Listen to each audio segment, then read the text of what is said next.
बजरंगी, मैं राष्ट्रीय बजरंग दल का प्रदेश अध्यक्ष हूँ।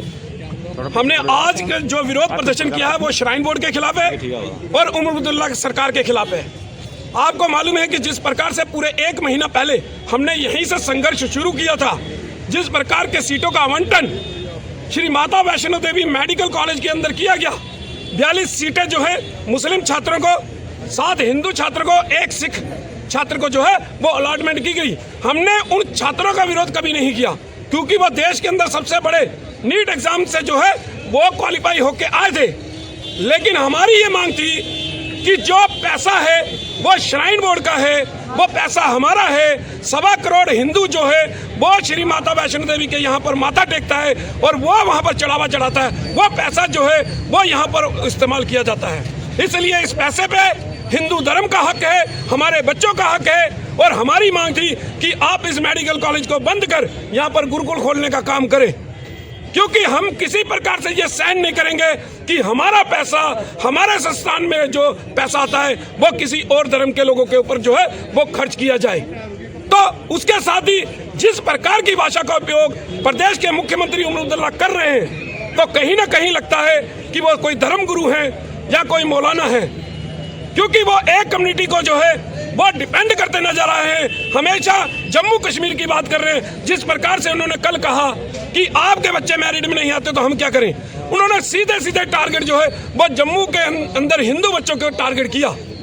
तो ये सहन नहीं किया जाएगा।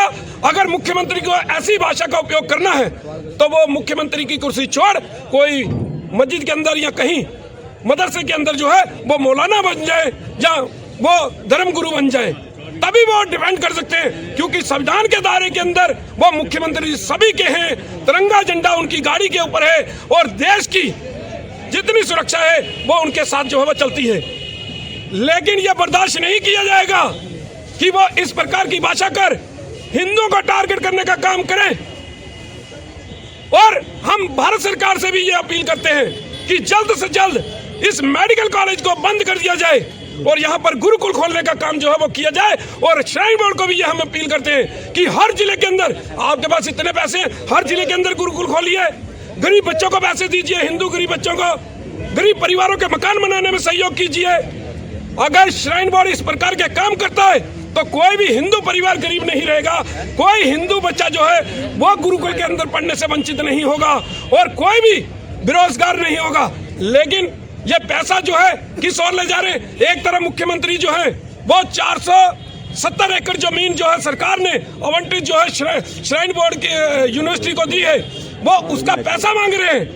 लेकिन 1986 से जो पैसा इन्होंने श्राइन बोर्ड से लिया है वो पैसे का हिसाब अभी तक जो है ये नहीं दिया है और ना दे पाए हैं। और हम कहते हैं कि वो हिसाब जो है वो हिसाब दिया जाए। जितना पैसा आपने श्राइन बोर्ड से लिया है, आप तो 470 कनाल का जो है, एकड़ का जो है उसका पैसा मांग रहे हैं। हम तो आपसे जो है वो इतने सालों से जो आपने श्राइन बोर्ड का पैसा लिया है उसका हिसाब मांग रहे हैं। तो इसलिए मुख्यमंत्री को हमारी चेतावनी है कि इस प्रकार की भाषा का उपयोग न किया जाए कि आप हिंदू मुस्लिम आप लोग कर रहे हैं, आप हिंदू मुस्लिम की बात कर रहे हैं। हमने कभी हिंदू मुस्लिम की बात नहीं की, हमने कभी भी उन बच्चों का विरोध नहीं किया जो नीट एग्जाम से यहाँ पर आए हैं। हमने ये कहा कि उन बच्चों को कहीं और स्थानांतरित किया जाए क्योंकि वो देश के अंदर सबसे बड़ा एग्जाम नीट को क्लियर करके आए हैं। हमने इसका कभी विरोध उनका नहीं किया।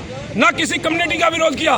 लेकिन मुख्यमंत्री की भाषा ये क्लियर है कि वो हिंदू मुस्लिम कर रहे हैं, वो एक कम्युनिटी को डिफेंड करते नजर आ रहे हैं। ये आपके चैनल के माध्यम से क्लियर चल रहा है। तो इसलिए मुख्यमंत्री को इसके ऊपर जवाब देना पड़ेगा और केंद्र सरकार को इसके ऊपर सख्ती करनी पड़ेगी। रुकिए रुकिए।